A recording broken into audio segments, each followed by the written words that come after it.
todas han sido religiosas. El fascismo italiano no fue religioso, el nazismo alemán no fue religioso, pero el salazarismo y el franquismo en Portugal y en España, respectivamente, sí fueron religiosos. En México y en América Latina, las ultraderechas han sido religiosas, pero también militaristas. Estoy hablando todavía de antes de la Segunda Guerra Mundial y años después. Entonces, como ven, hay de ultraderechas a ultraderechas. Hay ultraderechas que ganaron el poder y además legítimamente. Otras ganaron el poder mediante imposición, golpe de Estado o algo semejante. En Estados Unidos la ultraderecha es muy vieja. Tuvo mucho auge, por ejemplo, con el Ku Klux Klan a principios del siglo XX y luego fue deteriorándose. Fue religiosa, racista, anticudía, igual que la europea, igualmente racista que la europea, ¿sí? Pero religiosa, y además religiosa de manera distinta a la española o a la portuguesa. Entonces, esta es una fase de la ultraderecha en la primera mitad del siglo XX, que nos hace distinguir muchas cosas. En México, en aquellos tiempos también, la ultraderecha mexicana fue nazi, antijudía, antichina, o sea, racista también, ¿sí? Militarista en muchos sentidos. Y curiosamente, a semejanza también de la ultraderecha en Italia y en Alemania, curiosamente enemiga de ciertos sectores del gran capital. La mejor expresión de esa ultraderecha mexicana en los años 30, incluso en tiempos de Lázaro Cárdenas como presidente de México, fue la Asociación Mexicanista Revolucionaria, conocida también como los Camisas Doradas, que empataban con las camisas plateadas de Estados Unidos y con las camisas negras de Gran Bretaña y de Italia y con las camisas pardas de Alemania. Entonces, y el corte ideológico era el mismo.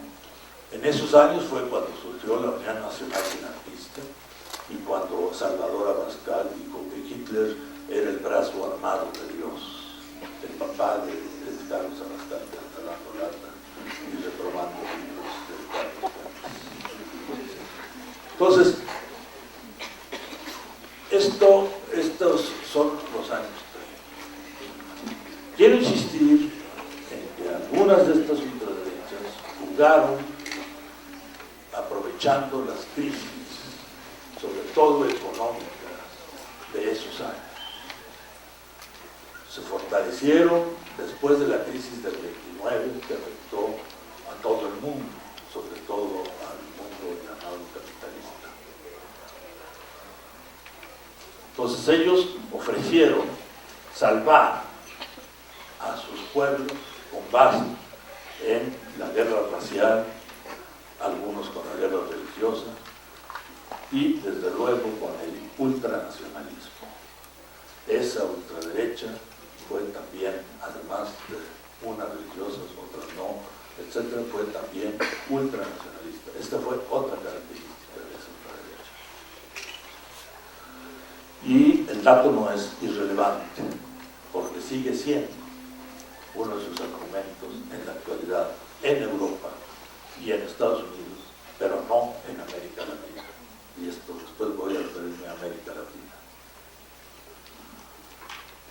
Entonces, vale decir que la ultraderecha europea y estadounidense no hizo causa común en general, salvo algunas excepciones, con la derecha de sus respectivos países. Hay una gran diferencia entre la derecha y la ultraderecha. Voy a poner un ejemplo. La derecha es pragmática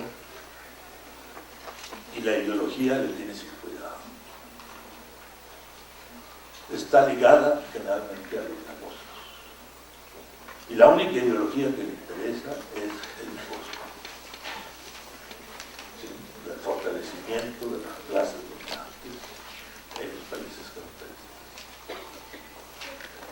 La ultraderecha, en cambio, es ideológica y ve en los grandes capitales un enemigo. Y ahora con la globalización, dicho de paso, más todavía. Ve la globalización como un adversario al que hay que destruir. Entonces, la derecha y la ultraderecha tienen diferencias, antes de diferencias históricas. La ultraderecha es religiosa, la derecha puede serlo, pero no le interesa. O sea, usa la religión. La ultraderecha se basa en la religión. La ultraderecha religiosa, no toda ha sido religiosa. Entonces, sí hay diferencias. Por eso yo prefiero hablar de izquierdas, de derechas y de ultraderechas. No de derecha, no de ultraderecha, no de izquierda. ¿Sí? Siempre en plural. Son diferentes. Hay diferencias. Estoy hablando de los países llamados occidentales, porque en los países islámicos la situación es distinta, en los países asiáticos también es distinta. Pero estoy hablando de todos los tipos de países occidentales, así llamados. Bien. Después de la Segunda Guerra Mundial, la derecha asumió el poder en Europa. La derecha o el centro derecha, como ustedes deberían llamar. Pero con concepciones no necesariamente, como diría, antiestatistas. Bueno, también aquí hay algo muy interesante con el estatismo. En los años anteriores a la Segunda Guerra Mundial, la ultraderecha no religiosa solía ser estatista y la religiosa también, pero subordinada a la religión. En Europa. En Estados Unidos era antiestatista. Ya hay otra diferencia. En Estados Unidos